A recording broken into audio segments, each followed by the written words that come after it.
Possible for anyone to see them in that thick darkness. "You too," said the owl. The moles hurried away and told the other creatures of the field and forest that the owl was the greatest and wisest of all animals because he could see in the dark and because he could answer any question. "I'll see about that," said a secretary bird, and he called on the owl one night when it was again very dark. "How many claws am I holding up?" said the secretary bird.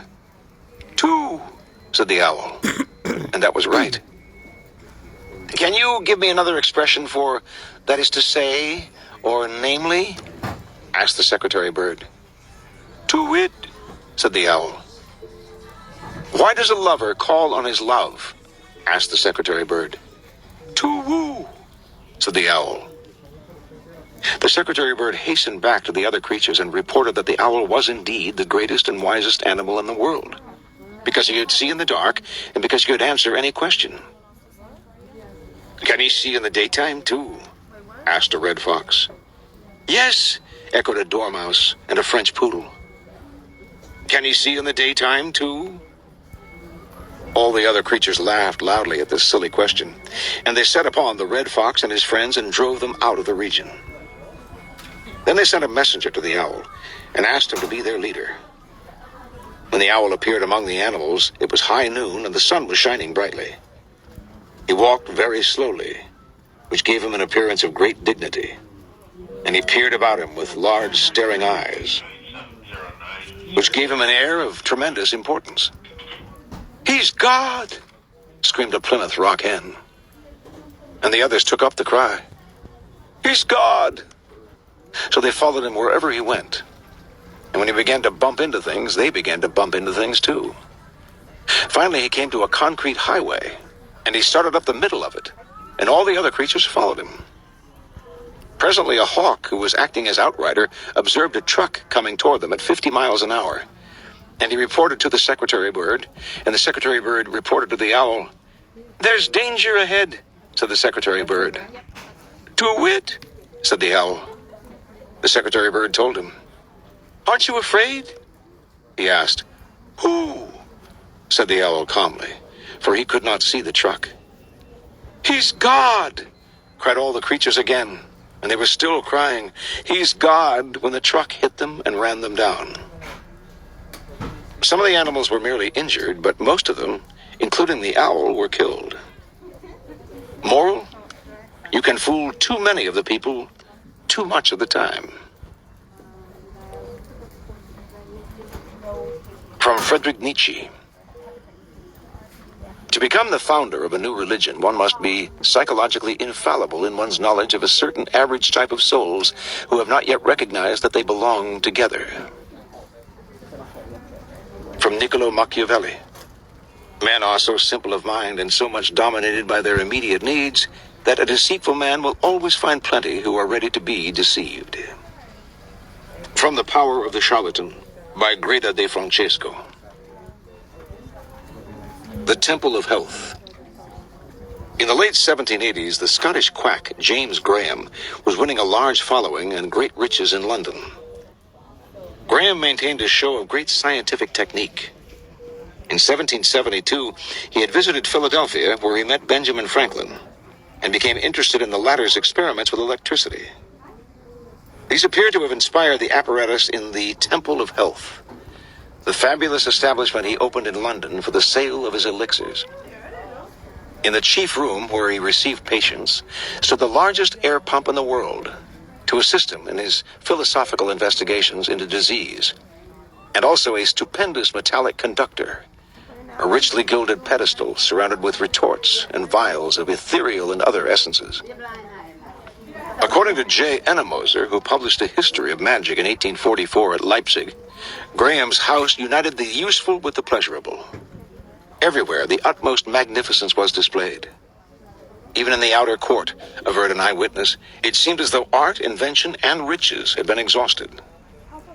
On the side walls in the chambers, an arc-shaped glow was provided by artificial electric light. Star rays darted forth. Transparent glasses of all colors were placed with clever selection and much taste. All this, the same eyewitness assures us, was ravishing and exalted the imagination to the highest degree. Visitors were given printed sheets of rules for healthy living. In the great Apollo apartment, they might join in mysterious rituals, accompanied by chants. Hail, vital air, ethereal, magnetic magic, hail. And while they hailed the magic of magnetism, the windows were darkened, revealing a ceiling studded with electric stars, and a young and lovely rosy goddess of health in a niche. Every evening this temple of health was crowded with guests. It had become the fashion to visit it and try the 12-foot bed of state, the grand celestial bed, said to cure any disease. This bed, according to Anna Moser, stood in a splendid room into which a cylinder led from an adjoining chamber to conduct the healing currents. At the same time, all sorts of pleasing scents of strengthening herbs and oriental incense were also brought in through glass tubes. The heavenly bed itself rested upon 6 solid transparent pillars. The bedclothes were of purple and sky blue atlas silk, spread over a mattress saturated with Arabian perfumed waters to suit the tastes of the Persian court. The chamber in which it was placed he called the Sanctum Sanctorum. To add to all this, there were the melodious notes of the harmonica, soft flutes, agreeable voices, and a great organ. From a treasury of Jewish folklore, the power of a lie. In the town of Tarnopol lived a man by the name of Reb Fievel. One day, as he sat in his house, deeply absorbed in his Talmud, he heard a loud noise outside. When he went to the window, he saw a lot of little pranksters. Up to some new piece of mischief, no doubt, he thought.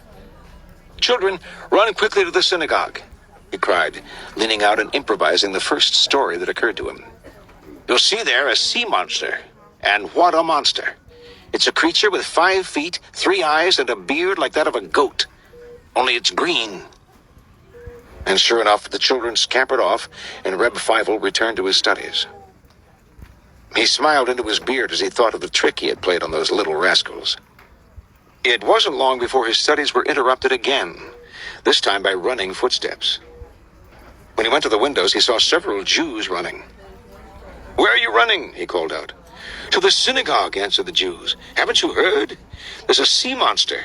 There's a creature with 5 legs, 3 eyes, and a beard like that of a goat, only it's green."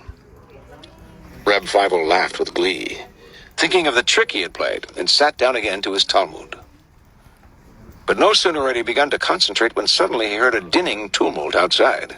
And what did he see? A great crowd of men, women, and children all running toward the synagogue. "What's up?" he cried, sticking his head out of the window. "What a question! Why, don't you know?" they answered. "Right in front of the synagogue there's a sea monster. It's a creature with 5 legs, 3 eyes, and a beard like that of a goat, only it's green." And as the crowd hurried by, Reb Fievel suddenly noticed that the rabbi himself was among them. "Lord of the world!" he exclaimed. "If the rabbi himself is running with them, surely there must be something happening. Where there's smoke, there's fire." Without further thought, Reb Fievel grabbed his hat, left his house, and also began running. "Who can tell?" he muttered to himself as he ran, all out of breath, toward the synagogue.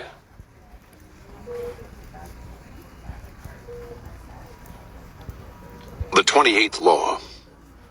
Enter action with boldness. Judgment. If you are unsure of a course of action, do not attempt it. Your doubts and hesitations will infect your execution. Timidity is dangerous. Better to enter with boldness. Any mistakes you commit through audacity are easily corrected with more audacity. Everyone admires the bold. No one honors the timid. Boldness and hesitation, a brief psychological comparison. Boldness and hesitation elicit very different psychological responses in their targets. Hesitation puts obstacles in your path.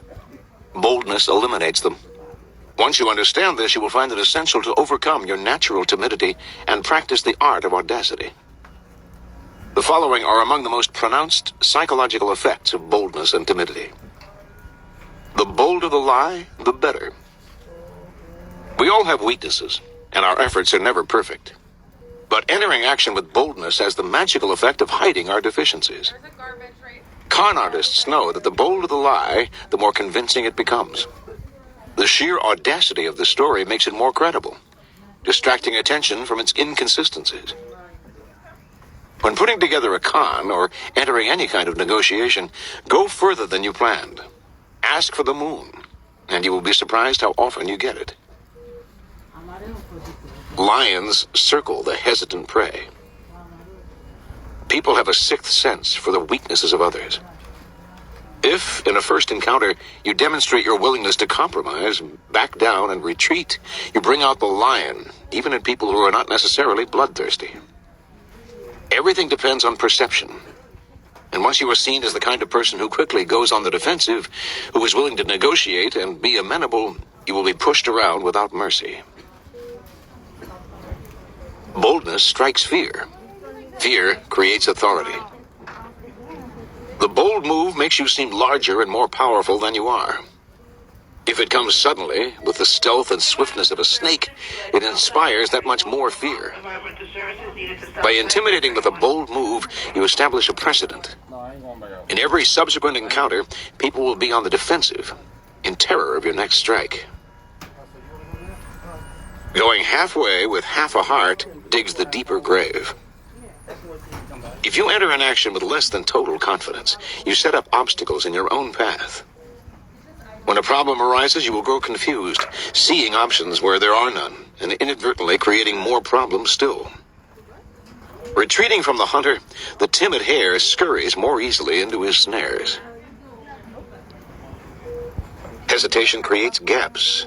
Boldness obliterates them. When you take time to think, to hem and haw, you create a gap that allows others time to think as well. Your timidity infects people with awkward energy, elicits embarrassment. Doubt springs up on all sides. Boldness destroys